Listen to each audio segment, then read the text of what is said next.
Electric vehicles और hybrid vehicles पर focus, ये आपका टारगेट था या कमिटमेंट था? पहला सवाल ये।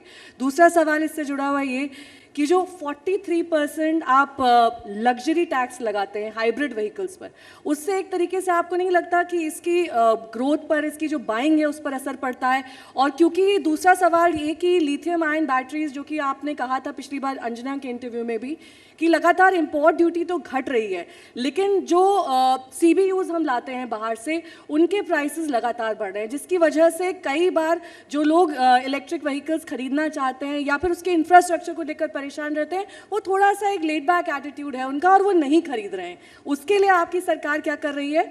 और कब GST का दायरा एक फ्लैट GST परसेंटेज हम देखेंगे इन इलेक्ट्रिक व्हीकल्स और हाइब्रिड पर? देखिए, सबसे पहली बात, पेट्रोल व्हीकल पर 48% GST है और इलेक्ट्रिक व्हीकल 5% है। दूसरी बात, लिथियम आयन बैटरी की जो कीमत थी 150 रुपये, वो अभी 100 रुपये तक लाने की हमारी कोशिश है और रोज़ कम हो रही है। तीसरी बात, लिथियम आयन बैटरी के साथ aluminium ion, zinc ion, sodium ion, नई टेक्नोलॉजी आ रही है। और अभी हमारे इंडियन ऑयल के फरीदाबाद के रिसर्च सेंटर ने एल्यूमिनियम एयर टेक्नोलॉजी लाई, वो महिंद्रा ने खरीदी की है। तो इसमें लगातार हमारे देश में बहुत अच्छा काम हो रहा है। चौथी बात जो इम्पोर्टेंट है, मैं आपको एक सिंपल उदाहरण दूँ। मुंबई में बेस्ट है, उनकी जो डीजल बस चलती है उसकी कॉस्ट पर किलोमीटर 115 है। अभी मैंने मुंबई में डबल डेकर इलेक्ट्रिक बस और लग्जरी इलेक्ट्रिक बस लॉन्च की, बेस्ट की। अब उसकी कॉस्ट जो है, जो भारत सरकार ने 5000 बसेस के लिए टेंडर निकाला था, तो नॉन AC बस की आई 39 रुपीज़ पर किलोमीटर और AC बस के लिए आई 41 रुपीज़ पर किलोमीटर। अब 115 कहाँ और 39 कहाँ? यानी हम 41 रुपीज़ पर किलोमीटर में दिल्ली में एयर कंडीशन बस पूरे दिल्ली की जनता को और देश की जनता को देकर टिकट रेट 25 से 30% कम करके मुनाफा कमा सकते हैं। अब प्रॉब्लम कहाँ है, मैं आपको बताता हूँ। टिकट देना ही नहीं, टिकट में चोरी होती है और डीजल की चोरी होती है। इलेक्ट्रिक आएगी तो इलेक्ट्रिक की चोरी नहीं हो सकती, तो वहाँ प्रॉब्लम खत्म हुआ।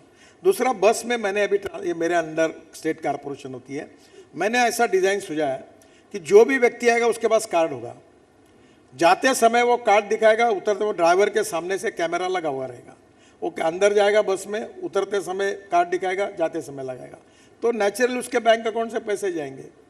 तो देखो, पब्लिक ट्रांसपोर्ट में अभी मैं कोशिश कर रहा हूँ, जैसे यूरोपियन कंट्री में, फ्रांस, जर्मनी, UK में है, air condition double decker buses जो सोकर, अभी एक वॉल्वो ने बनाई जिसको लॉन्च किया मैंने बेंगलोर में, वो 15 मीटर की बस है और उसमें स्लीपर कोच है, जैसे AC फर्स्ट क्लास जैसे कोच है और एयर सस्पेंशन है।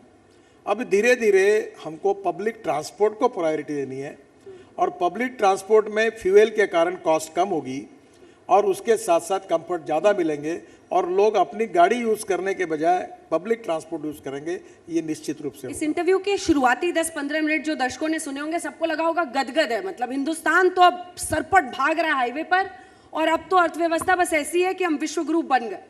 लेकिन विपक्ष आपको घेर रहा है, तलवारें ताने हुए सर, और विपक्ष के हंगामे की वजह से बजट की कार्यवाही, जो सदन की कार्यवाही है, वो बजट पर चर्चा नहीं हो पा रही है। अब विपक्ष देख रहा है कि आप कहां कहां पर चूके हैं, और एक वो मुद्दा जो अदानी का है, जिस पर सरकार पूरी तरह से घिरी हुई है। दम है ना उनकी बातों में, तभी तो मामला इतना रेजोनेट कर रहा है। मैं तो आज पार्लियामेंट ही नहीं गया, आपने कार्यक्रम के लिए बुलाया, इधर आ गया, इसलिए क्या हुआ मुझे पता नहीं है, पर मुद्दे तो चलते रहते हैं, पर मैं उसके बारे में तो मुझे ऑथेंटिकली कोई पता भी नहीं है। पर एक बात जरूर है कि आज लोगों में जो फीलिंग है, मीडिया को क्या लगता है और विपक्ष को क्या लगता है, ये अलग अलग बात है। विपक्ष का काम ही होता है कि कितना भी अच्छा होने के बाद वो बोलते ही है कि ऐसा क्यों हुआ, वैसा क्यों हुआ। वो चेयर ही ऐसी होती है कि वहाँ जाकर जो भी बैठता है वो वैसी बात करता है। पर एक बात जरूर है कि आम आदमी को क्या लगता है।